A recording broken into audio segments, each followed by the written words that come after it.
வணக்கம் மக்களே, சற்றுமுன் கிடைத்த தகவல் ஒன்றை பார்க்க போகிறோம். தகவலை பார்ப்பதற்கு முன்னதாக நீங்கள் நம்மளுடைய சேனலுக்கு புதிய பார்வையாளர்களாக இருந்தீங்கன்னா மறக்காமல் நம்மளுடைய சேனலை சப்ஸ்கிரைப் செய்து வைத்துக் கொள்ளுங்கள். மக்களை, தற்சமயம் வரைக்கும் அதிமுக படுதோல்வியை இந்த ஒரு தேர்தலில் சந்தித்த பிறகு மிகப்பெரிய அளவில் அதிமுகவில் குரல்கள் எழுப்பப்பட்டு கொண்டிருப்பதாகவும் கூறப்படுகிறது. குறிப்பாக சொல்ல வேண்டும் என்றால் அதிமுக 7 இடங்களில் டெபாசிட்டையும் இழந்திருக்கிறது. 12 இடங்களில் 4வது இடத்துக்கும் தள்ளப்பட்டிருப்பதாகவும் தகவல்கள் என்பது ஒரு பக்கம் தெரிவிக்கப்படுகிறது. இந்த ஒரு சூழலில் அதிமுகவில் எடப்பாடி பழனிசாமி பதவியேற்று 10 தேர்தல்களிலும் தொடர் தோல்வியை சந்தித்து வருவதாகவும் கூறப்பட்டு கொண்டிருக்கிறது.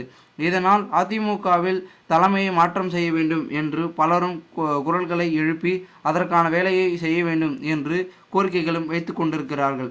மேலும் இந்த ஒரு சமயத்தில் தற்பொழுது சமீபத்தில் பேசிய எஸ்பி வேலுமணி அவர்கள் முக்கியத்துவமாக கூறியிருக்கிறார்.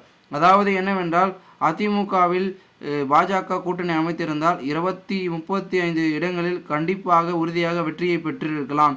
அதற்கு காரணமாக இருந்தவர் அதிமுக கூட்டணி, பாஜக அதிமுக கூட்டணி முறிவுக்கு காரணமாக இருந்தவரே பாஜக மாநில தலைவராக இருக்கக்கூடிய அண்ணாமலை அவர்கள்.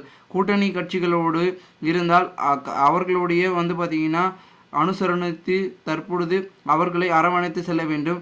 ஆனால் அவர் செய்த காரியம் என்னவென்றால், கூட்டணி கட்சிகளுடைய மூத்த தலைவர்களை மிகவும் சாடி அவமானப்படுத்தும் செயலாக அவருடைய பேச்சுக்கள் இருப்பதாக அவர் குற்றம் சாடி இருக்கிறார். மேலும் இந்த ஒரு சூழ்நிலையில் இதை கேட்ட பேசிய வட மாவட்டங்களில் முக்கிய செயலாளராக திகழ்ந்து வரும் ஜெயக்குமார் அவர்கள் குறிப்பிட்டிருக்கிறார். அதாவது இது அவர்களுடைய எஸ்பி வேலுமணி அவர்களுடைய சொந்த கருத்து, இது அதிமுகவின் தரப்பினுடைய கருத்தே இல்லை என்பதனை அவர் ஒரு பக்கம் ஜெயக்குமார், அதாவது எஸ்பி வேலுமணியை குறித்து ஜெயக்குமார் அவர்கள் ஒரு தகவலை ஒன்று வெளியிட்டிருக்கிறார்.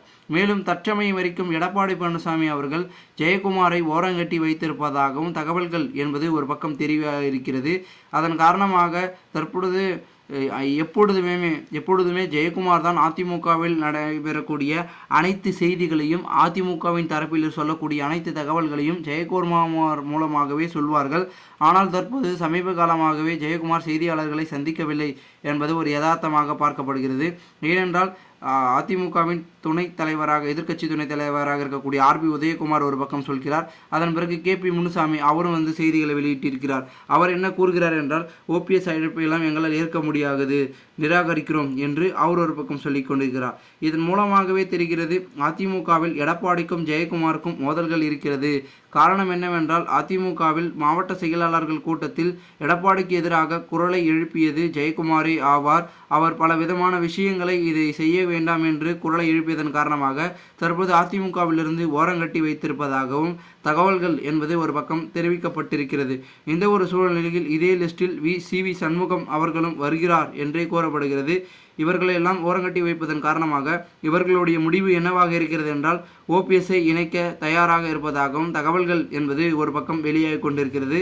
இந்த ஒரு சூழ்நிலையில் அப்படி ஒரு முடிவு எடுத்தால் கண்டிப்பாக அதிமுகவில் பல பெரிய மாற்றம் நடைபெறும் என்றே கூறலாம். பொறுத்திருந்து பார்ப்போம் என்ன நடக்கப் போகிறது என்பதனை. மேலும் இந்த ஒரு தகவலை குறித்த பொதுமக்கள் உங்களுடைய கருத்துக்களை கமெண்ட் மூலமாக தெரிவிங்கள். இதுபோன்று நீங்கள் அரசியல் சார்ந்த நிகழ்வுகளாம் தினசரி தெரிந்து கொள்ள நம்முடைய தமிழகத்தின் அரசியல் என்னும் சேனலை சப்ஸ்கிரைப் செய்து வைத்துக் கொள்ளுங்கள். நன்றி, வணக்கம்.